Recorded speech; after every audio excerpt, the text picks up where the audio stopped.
नमः संस्कृताय। संस्कृत कक्षा में आपका स्वागत है। मैं प्रतीत राम वर्मा, असिस्टेंट प्रोफेसर, श्री गांधी महाविद्यालय, सिधौली, सीतापुर।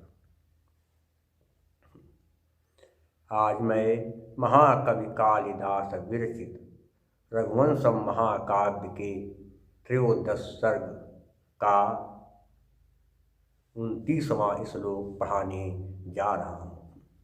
भगवान राम सीता से कह रहे हैं कि हे देवी, तुम्हारे वियोग में जब मैंने नवकंदली के लाल लाल फूलों को देखा तो मुझे विवाह के समय धुएं के कारण तुम्हारे लाल लाल नेत्रों की याद आ गई। विवाह के समय तुम्हारी आंखों से आंसू बह रहे थे, नेत्र लाल हो गए थे, तो मैंने कंदली के फूलों को जब देखा तो तुम्हारे लाल लाल आंखों की हमको जो है याद आ गई। भगवान राम सीता से कह रहे हैं कि हे देवी, आसार शीत क्षिति वाष्पयोगान मामक्षिणोदत्र विभिन्निकोशैः विडम्बिमाना नौकन्दलैस्ते विवाहधूमारुणलोचन श्रीः। आषाढ़ सिक्त कि धारा के गिरने से, आषाढ़ माने धारा के, सिक्त माने गिरने से सींची गई, क्षिति माने पृथ्वी की, वास माने भाप के, योगान लिखा, योगान नहीं योगात, ता का ना बना किसे, ये रो अनुनास के, अनुनास को वास कैसे, क्योंकि ता है यर और उसके बाद माँ, तो यदि यर के बाद अनुस्वार आए तो संधि करने पर यर अपने वर्ग के 5वें अक्षर में बदल जाता, तो यहाँ क्या है, ता का ना बन गया। वाष्प योगत में भाप के संपर्क से, कि माँ में कहते मुझे अक्षणोत माने कष्ट पहुँचाया, अत्र माने यहाँ विभिन्न कोशई है, अर्थात अनेकों कोशों वाले। विभिन्न कोशई माने होता क्या कि खिली हुई कलियों वाले भी कह सकते हैं। विभिन्न कोशई माने खिली हुई कलियों वाले। विडम्बिमाना अनुकरण करने वाले।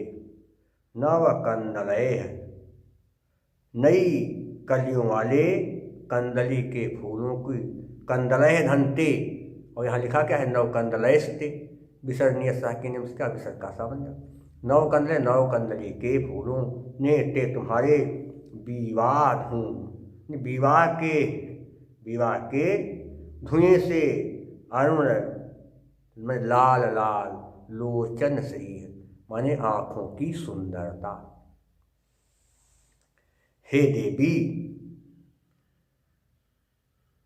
देवी, बौछार से सींची गई पृथ्वी, बौछार से सींची गई पृथ्वी पर जब जल आया और उस जल पर जब सूर्य की किरणें पड़ी तो वो जल गर्म होकर भाप बन गया।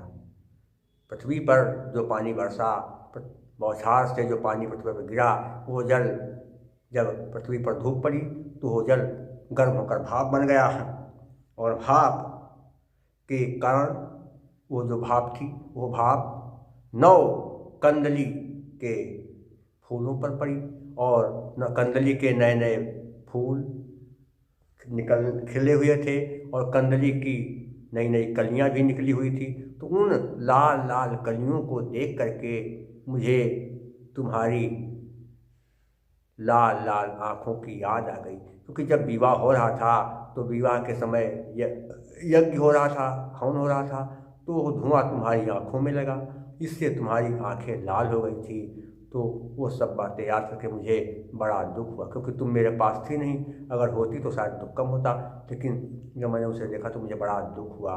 हे प्रिय, वही सब बातें मुझे याद आ रही हैं। देखिए संध्या आपको कहते बता दिया है, आगे क्या देखना है कि वाष्पयोगात, वाष्पस्य योगात, षष्ठी तत्पुरुष समासम, और क्या होगा, हम देखें आगे।